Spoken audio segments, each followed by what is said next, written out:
SCARF means status, certainty, autonomy, relatedness, and fairness.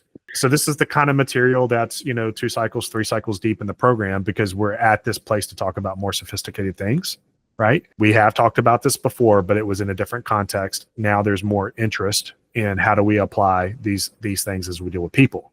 So anything that we do that helps status go up is well received.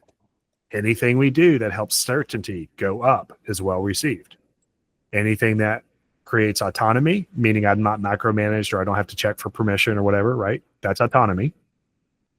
Anything that drives relatedness up, I'm still a part of this team, I'm still a part of this tribe, I'm still a part of this group, I'm not being put in the corner. That's relatedness. I'm not being exiled. My CEO didn't go from talking to me every day to I haven't heard from him in 10 days. That's all relatedness. Sam used to reply to my text messages in 5 minutes. Now it's a day later, right? Fairness is what's good for me is good for everybody. And I'm a part of everybody getting good things, or what's happening to that person's not fair because I'm not getting that either. Right. So fairness is a person's sense of justice of like, is this fair or not? Yeah. Okay. So when you're doing things like this compromise SCARF.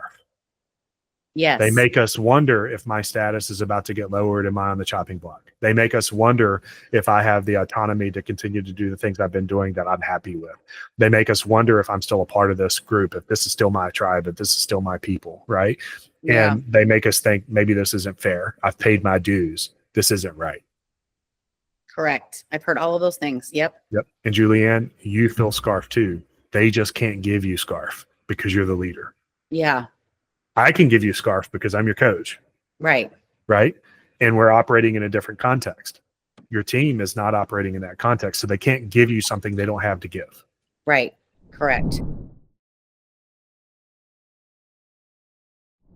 So that's a diagnostic that gives us a framework or a rubric or, gives us tools. This is a tool. So as I'm dialoguing with somebody, I'm elevating status or I'm hearing them tell me they think their status is lowered. Mm-hmm. So that's what we're doing. And that's how in our vocabulary, we reframe. Because if I hear low status coming back to me, I thought I was your longtime employee. I thought I had tenure here. Those are all status words. And what they're really saying is, does my status now not matter anymore?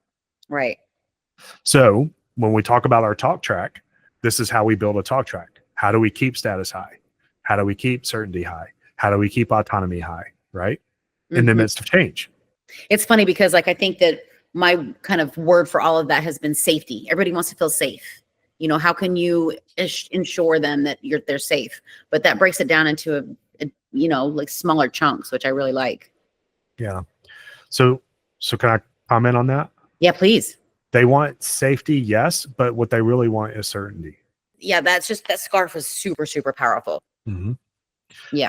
So if somebody on the team, if you were throwing hosting a dinner somewhere and the team was coming and somebody told you that they had a gluten situation or some sort of a peanut allergy or whatever, would you deal with that or would you not deal with that? Of course I would deal with it. Right. So the reason you would deal with it though is because you have some tools to deal with it, right? You know how to substitute some ingredients to get to gluten-free. You know how to deal with the peanut allergy, right? Because you have experience with it. Okay. These are the tools that deal with this kind of gluten-free issue and this kind of a peanut allergy. Yeah. So just like you're a good host, this makes you a good leader.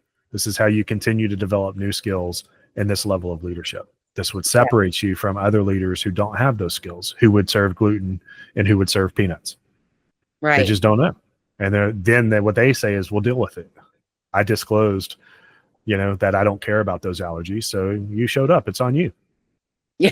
And leaders do that all the time. Yeah, totally. And then they wonder why somebody left. And they're like, well, because you kept hosting parties and you weren't sensitive to my peanut allergy and I almost died twice. I mean, what do you want me to say? Exit energy complete. Yeah. Yeah.